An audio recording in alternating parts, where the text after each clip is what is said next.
that doodle.com survey so that I can get everybody's input as to where and when they can meet. And this was the best I came up with. And a couple things I wanted to make about that poll. This is an online class, and if you've looked at the syllabus at all, I've listed 10 things that guarantee you be successful no matter what you do in life, whether it be in a relationship or on a job or in a class. And I've also posted a little slide presentation on those. Show up is the first thing.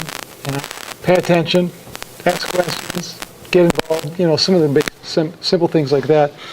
And so having you fill out a survey a week before school even starts gives me some feedback of who's trying to be engaged in the class. And then actually some people willingly showing up, even though it wasn't advertised as a hybrid. It's an online class. Some people complain like, oh, I don't have to show up for it. It's an online class. Want to make sure that you understand that it's not just you're going to be sitting in front of a computer, typing and reading, which is a lot of online classes. We're trying to learn layout and typography principles and practice it so that by the end of the semester, you'll be able to produce some design pieces, flyer, brochure, website redesign, these kind of things that are recommended by my students in GRC 101, the Introduction to Graphic Communications.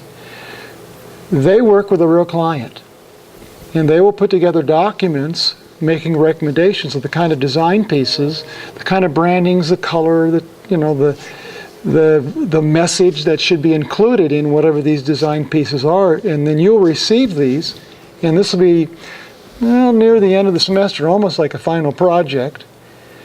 And so we've got a lot of learning to do so that we can actually produce something that a client can use. Now, I have some students who come with some skills already. They come with an eye for things. They've been observant. They've noticed in life as they travel around and look at stuff what works and what doesn't work as far as communications. Graphic communications is anything that's visual that can be reproduced onto a surface. That's what a graphic is. When you have a dream, that's not graphic. Even they say, oh, it's really graphic. Because those are images, but you can't reproduce those images onto a surface. Now, if you draw what you saw in your dream, that is now a graphic. Thoughts and ideas, they're not graphics, but when we put them into words and put them down on type, and not only do we represent the sounds that mean the words that mean for objects and being able to communicate, but we can also present it in an aesthetic manner, in the kind of color, the kind of typefaces, the textures we use, and the kind of graphics we put with it. There's, as we learn in 101, you learn about visual information and verbal information. And it's the verbal information that really does carry the bulk of the messaging, of the communicating. And that's type. Because type not only explains spoken word, but it has a visual element to it as well. And so we're going to be exploring and learning how to do all that. And the secret in learning how to do that, if you don't come with that ability to see those things, and you learn a few rules, and you're going, oh, that's why that works. That's why that looks good. That's why that's understood. That's why that seems to be professional, because it follows these set of rules. And these rules are set on a science called Gestalt theory. It's used by psychologists to explain how humans see things and get it. They understand. They put meaning into what they see. And we'll be talking about all of these design rules, presentation rules, how you put type and graphics together so that human beings get it. Because that's what it's about. And so those of you who are showing up, those who show up online, those who get engaged and participate more than just what you think you would normally do on an online class, can learn an awful lot of stuff. But it takes getting your work in early and redoing it many times. You might have to get it polished and look professional enough to give to a client at the end of the semester, you might have to go through 4 or 5 times. Most people won't want to do that. Minimally, 2 times. I ask everybody that when you get your graded piece back, you've got a week to fix the things and resubmit it. So that's at least 2 times.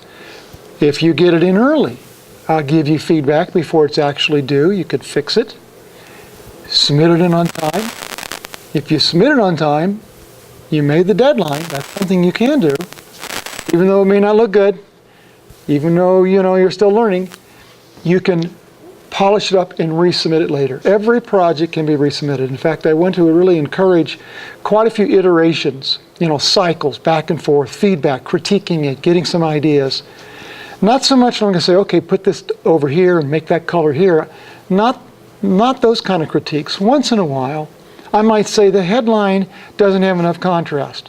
Well, now it's up to you to think color, typeface, type structure, size, shape, alignment, what is it that needs to give more contrast? Because contrast is what gives that interest to it.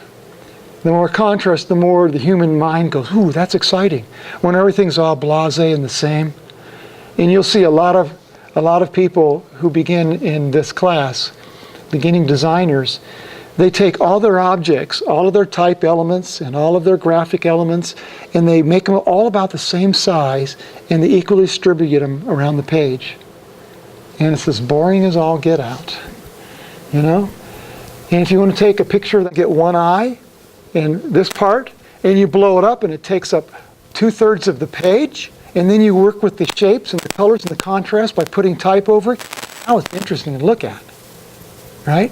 And so I'll be pushing you to more contrast, more emphasis, and other things like that. So we're going to be starting out in this class doing some layouts, get some layout concepts, thumbnailing, but we're going to start sooner on doing type. Normally we don't get to type to the second half, but type is so important and it's so critical, and it's harder to learn. We're going to be working with type throughout the whole semester.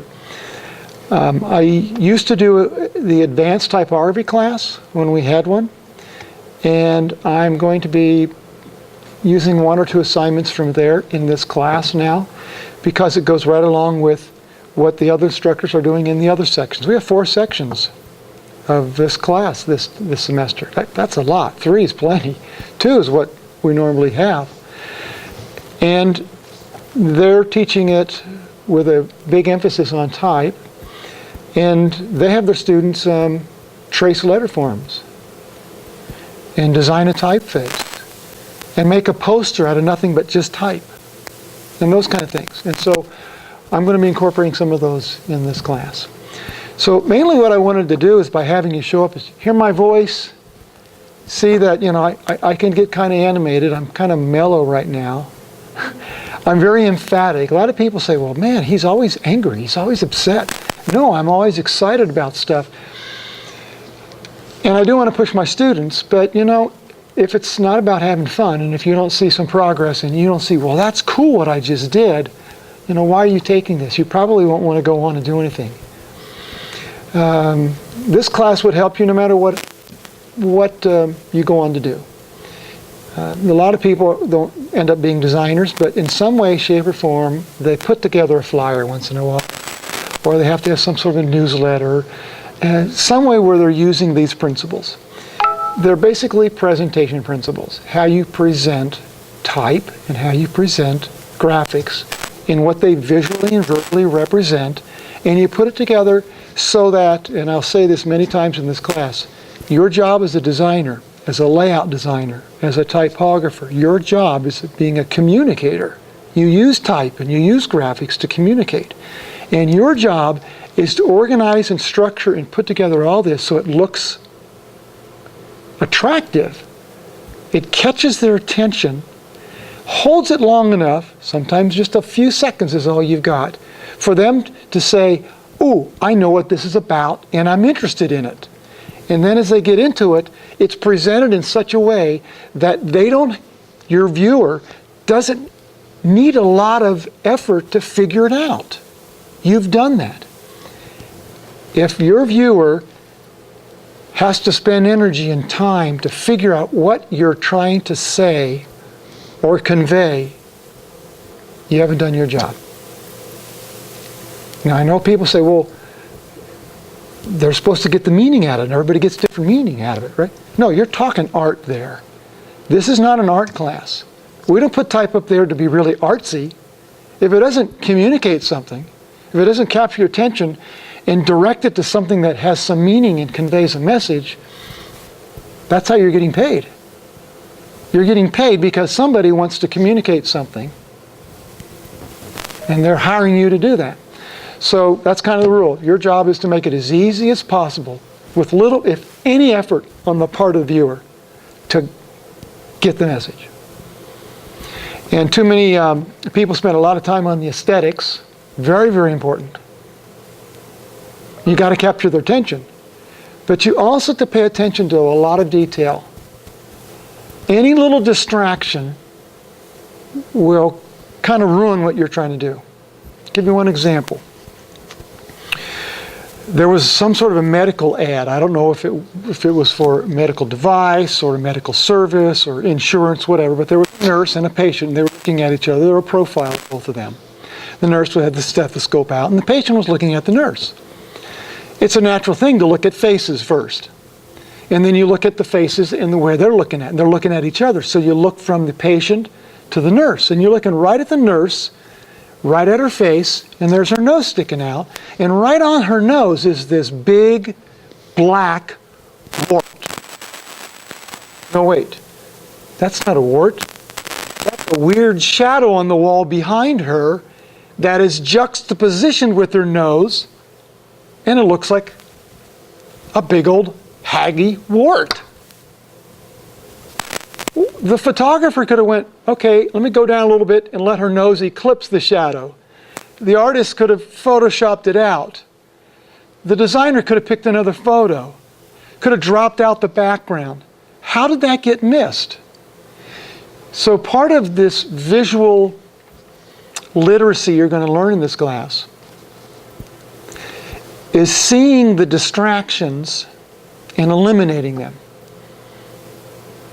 You know, typeface is too big. It's too much emphasis. It's distracting. It's the wrong kind of typeface for what you're trying to say. That color doesn't go with that color. It's conflicting. I'm thinking more about the color, more about the contrast, more about the typeface than I'm thinking about your message. It's a distraction. Saying, rule, distractions draw attention if they're done purposely. Right? If you take everything in columns, right, and then you got a picture that sticks out of the column a little bit. It's drawing attention to itself, isn't it? It's distracting. Well, no, I'm directing the attention and emphasizing it. That's purposefully. So that's what we're going to be talking about. And I want you to, by me talking with you, meeting with you the first time, I want you to sense kind of an urgency here to get right to your work and do it, because you got to get it in and get some feedback. Because the real learning is in where the rubber hits the pavement, you know, where that friction goes and gets you moving, is in the critiquing. And the critiquing is in your work. And if it's not in, no critiques, you don't know where you are.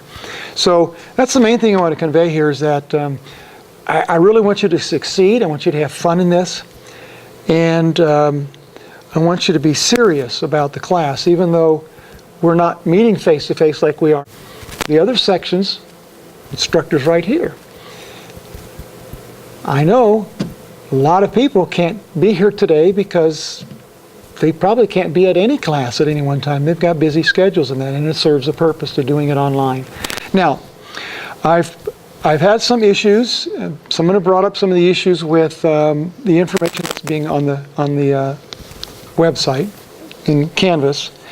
I do believe that all the links are pointing to the correct documents for this first week. All of the dates have been corrected. There might be a few things.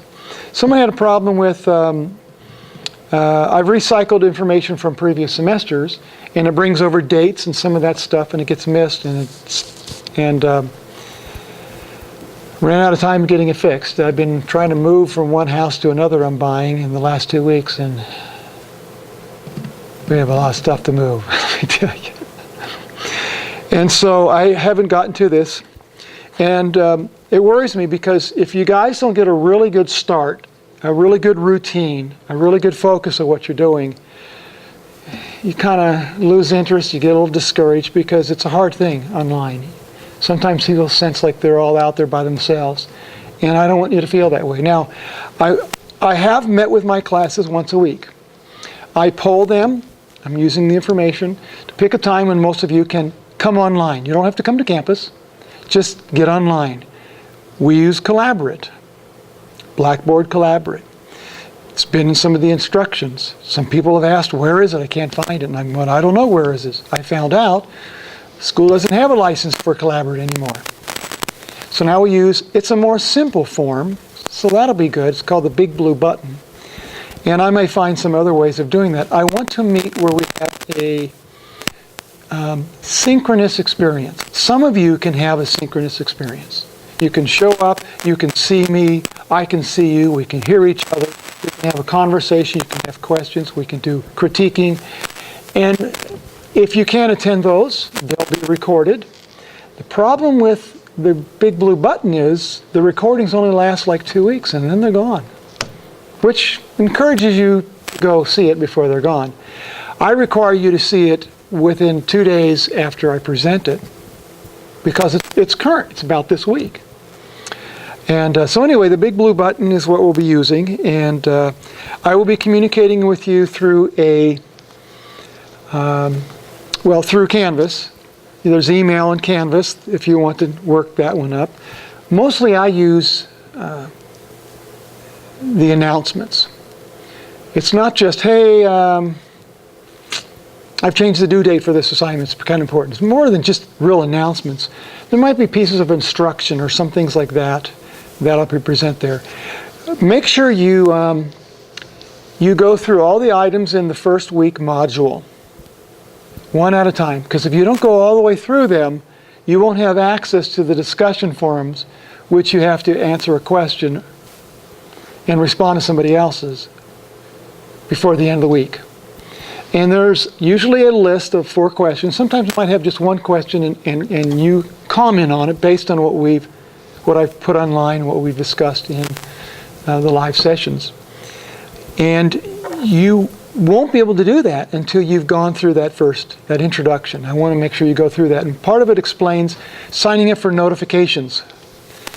And that you go to the gold bar at the top right. And well, let me show it here. Since those of you showed up here,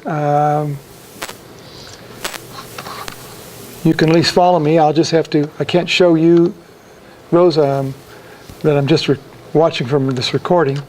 But I'm going on, logging on to Canvas now.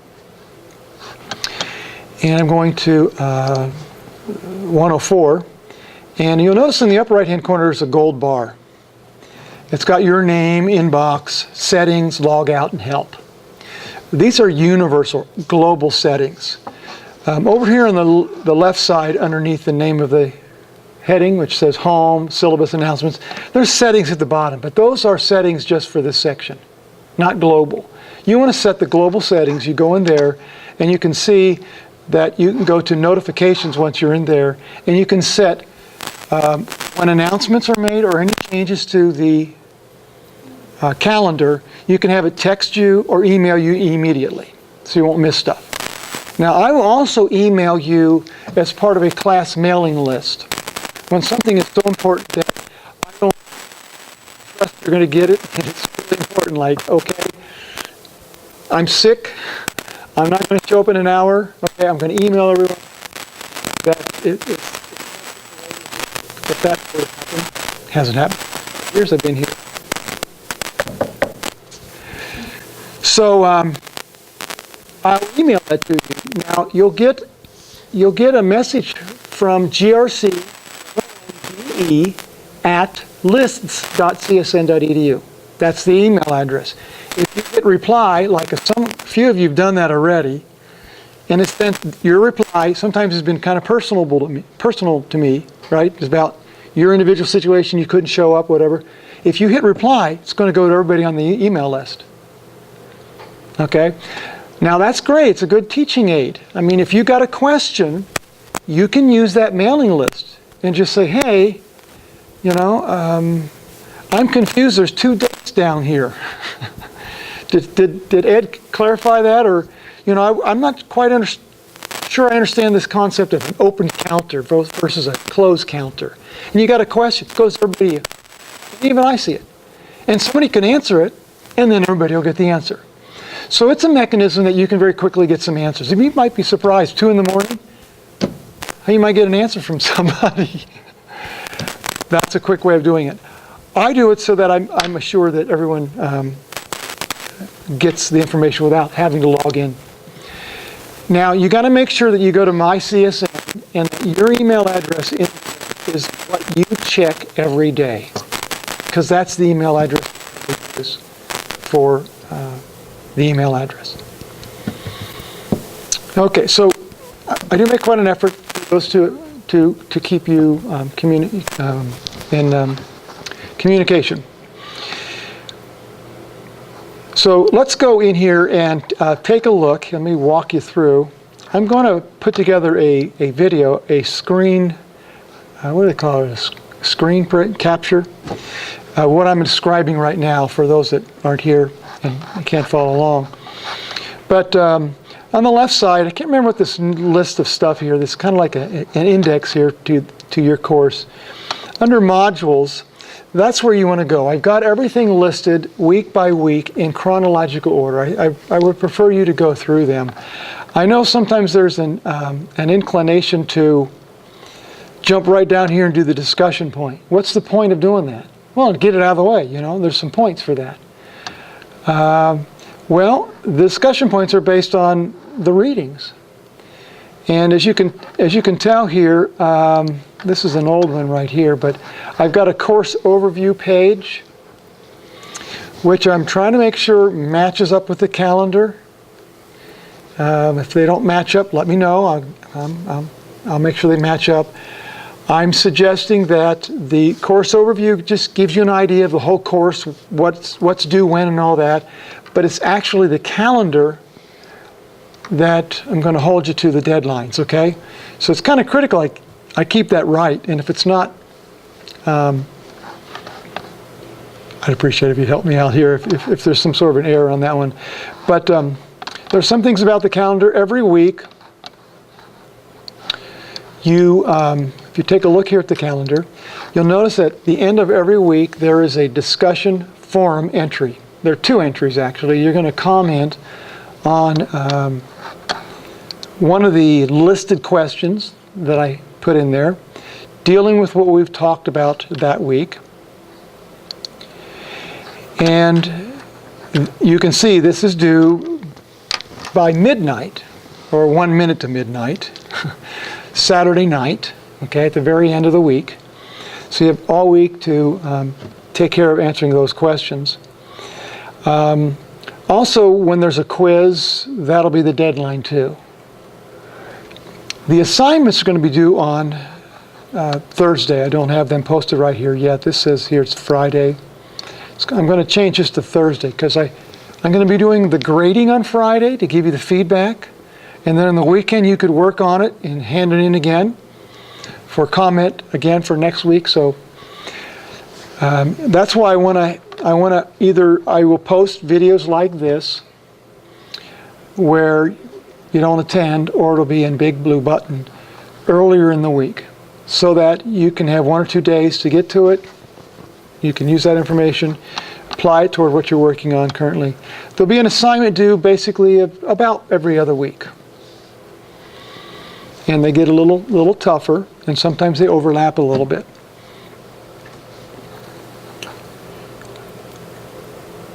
And also, this is a little messed up, I guess, and have that fixed.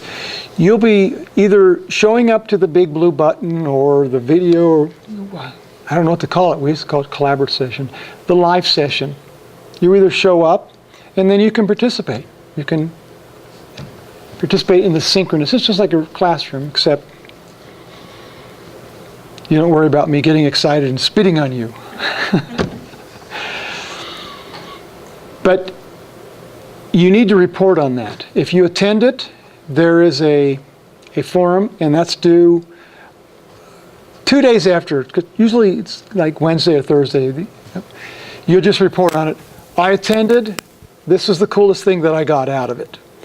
If you weren't able to attend and you're watching the archive version of it, then you're going to do 2 or 3 paragraphs kind of giving a synopsis of what you learned in there, okay? So I kind of know that you paid attention and you got something out of the session. The interesting thing is that you won't be able to see anybody else's response in the forums to what went on in the live session until you make it. So your own little words.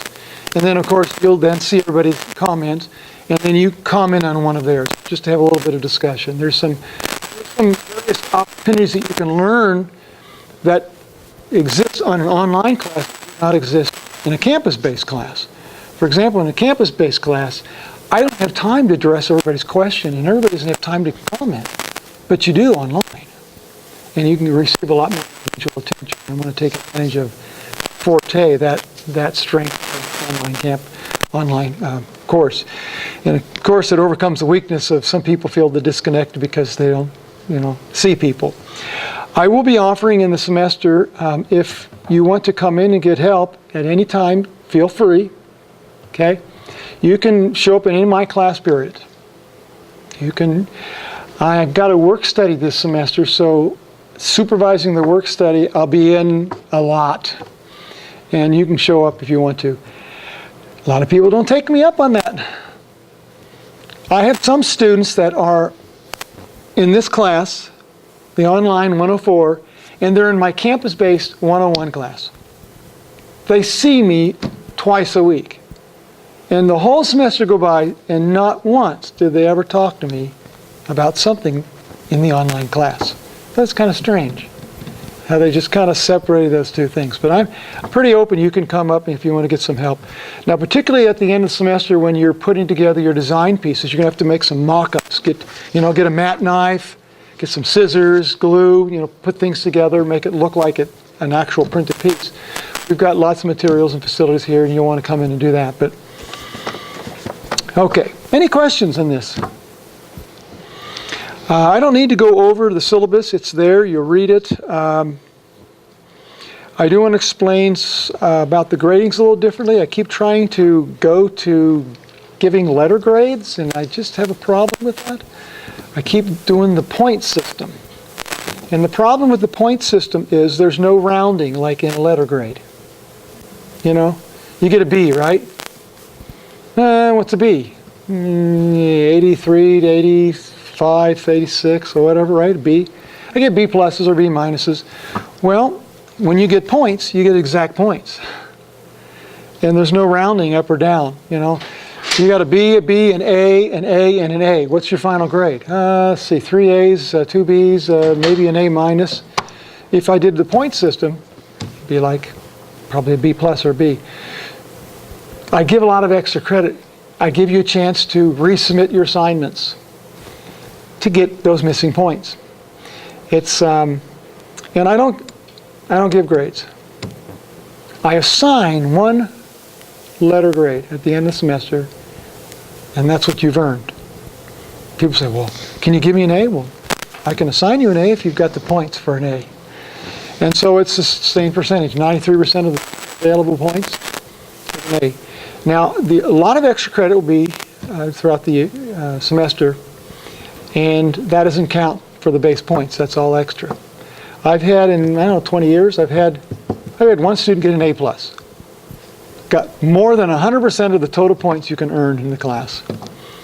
We did everything, did extra credit, but usually you get an A minus, you're between an A minus and you probably get an A if you stuck to the class. But I do have the reputation of, I'm tough. give a lot of work, tough on my critiques. But you want to hear the secret? Just don't let this out of the room, okay? I'm pretty lenient for people who try and go the extra mile. I mean, I've got some students who have really been learning impaired. I mean, over and over and over again, keep trying to do everything. They get an A. They get an A not just from efforts, because they massaged it to a point where it was an A. They're not an A student, but they got an A. I'm amazed by that.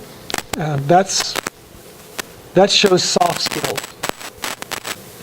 Class? Anyone else in my 101 class? This semester? Really big push on soft skills. You're working with teams.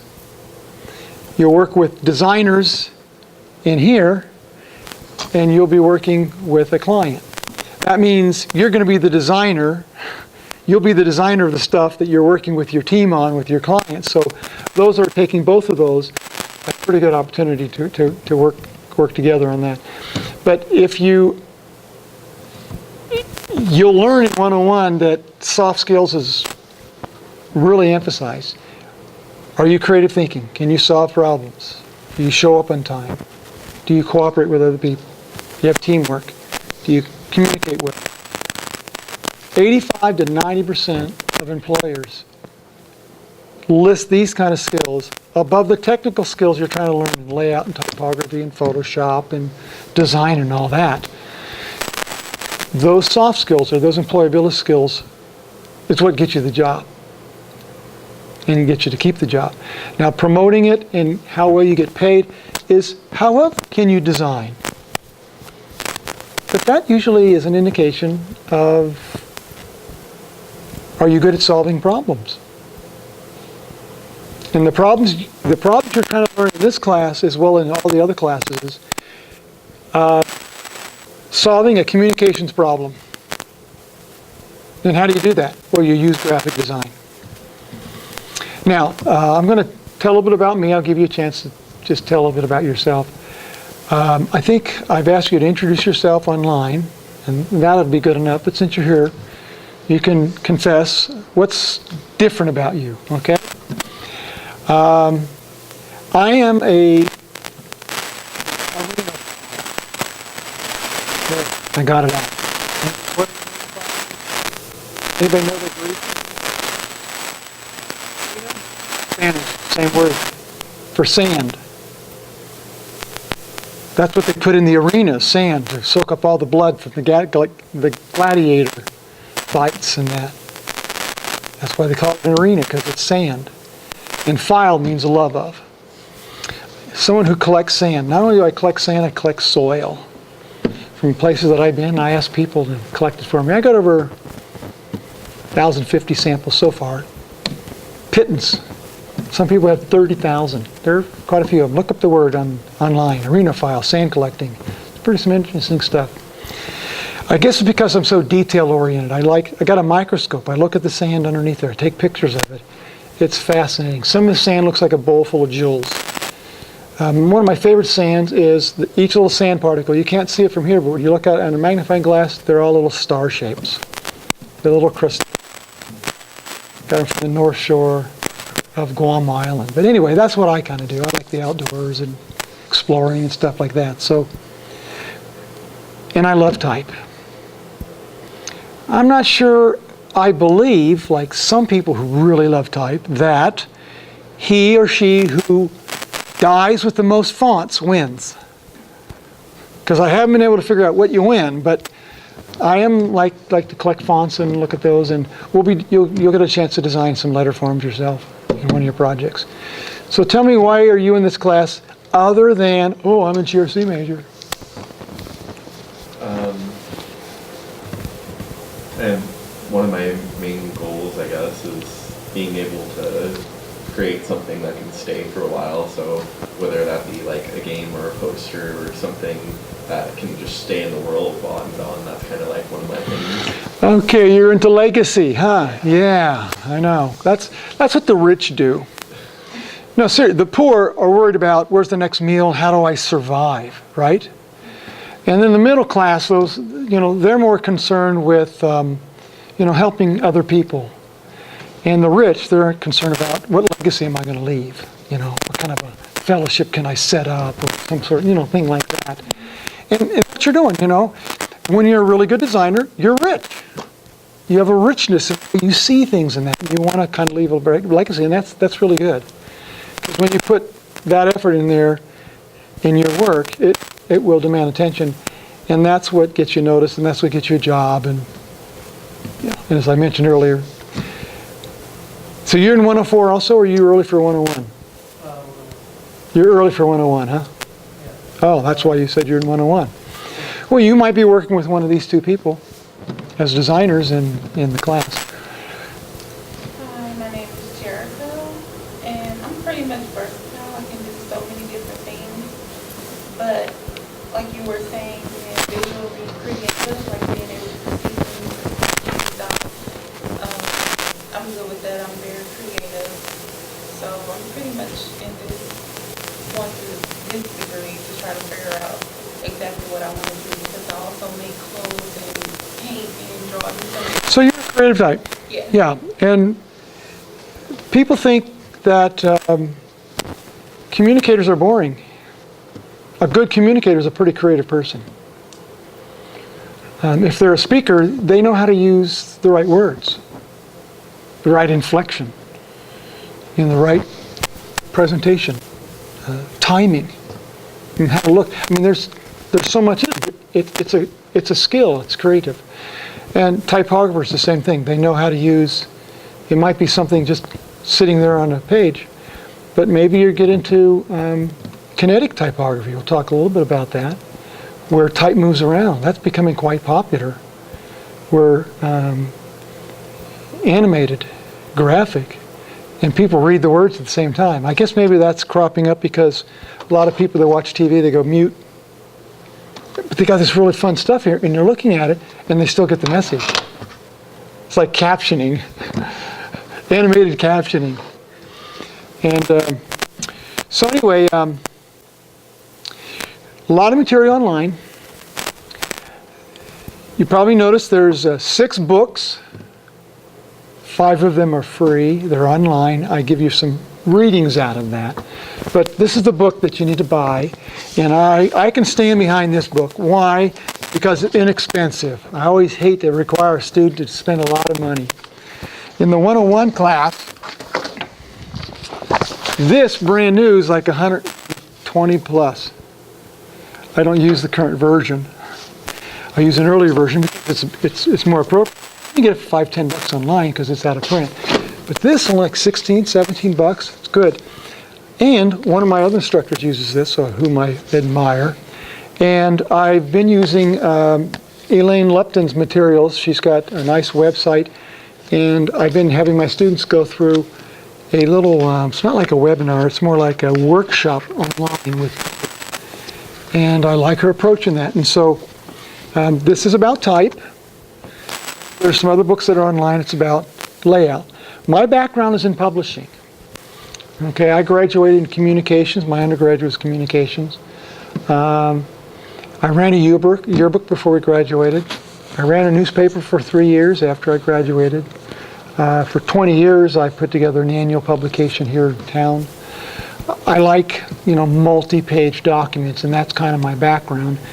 And that's the first assignment, is to get you to find a layout that has at least 10 different design elements on it, and to kind of start learning, what do you call those? That's a pull quote, that's a drop cap or initial, that's a byline, that's, hanging indented initial, in those kind of terms, okay? Mostly geared to publication kind of stuff. So I might talk a little about publications. We'll get in and be talking about InDesign, because that is the tool that you use multi-page documents. And we'll learn a little bit about that. It's not a software class, but I'll be giving some demonstrations, and you can, put together some designs in there. You get some feedback. You learn not only about designs and how you use it, but you also learn a little bit about the tools as you need to fix things and that. And you learn on the fly there.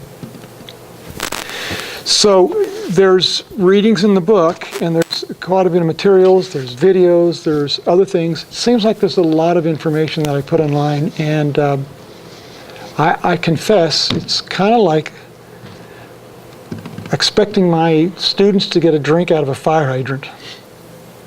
You know, it's all coming so fast, and there's so much of it, and could you just give me a little picture with a... And so I will be making an effort in my weekly broadcasts, we'll call them. What's coming up, what's really important, what you should really look at. Because I've learned one thing is that students do not do optional. I mean, if they have a choice to do it or not, they won't. Oh, it's graded? Okay, I got to do it. It's not optional, right? You'll have an assignment where you can pick what headline to be using. Okay, there's that kind of optional, but it's somewhat directed. I get a lot of materials that are kind of optional. I would encourage you right away to sign up on a blog or two that are on typography or some websites to look at.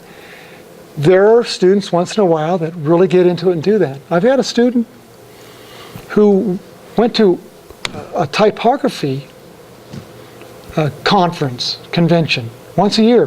He did it for 7 years after he took the class. He got into it that much.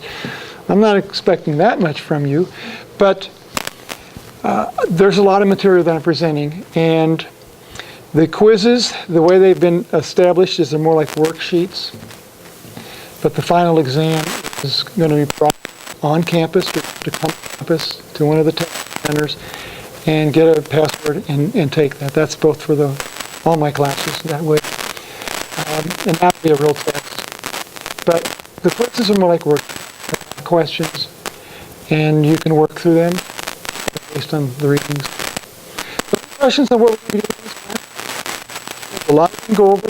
Mainly I just introduce myself and make sure that you feel a little connection to what I'm trying to do here. I've had more than one person, including other instructors, say I'm crazy to try to teach this online. I've been teaching online 101 and 104 for the last 5 years, every semester, even the summer. Keeps getting better, techniques on how to doing it. It's not the subject matter, whether you can teach it online or not. It's not like we're dissecting frogs. How could we even teach that? You could buy a frog, have it shipped to you, and watch a video. I mean, they teach chemistry, basic chemistry, and you do experiments online. You buy your own little kit, and you can teach a lot of stuff online. But it really depends on getting the feedback, getting involved. I think what I'm going to do is also form some groups with you, the 104 students, so that you kind of have somebody to bounce ideas off, and you're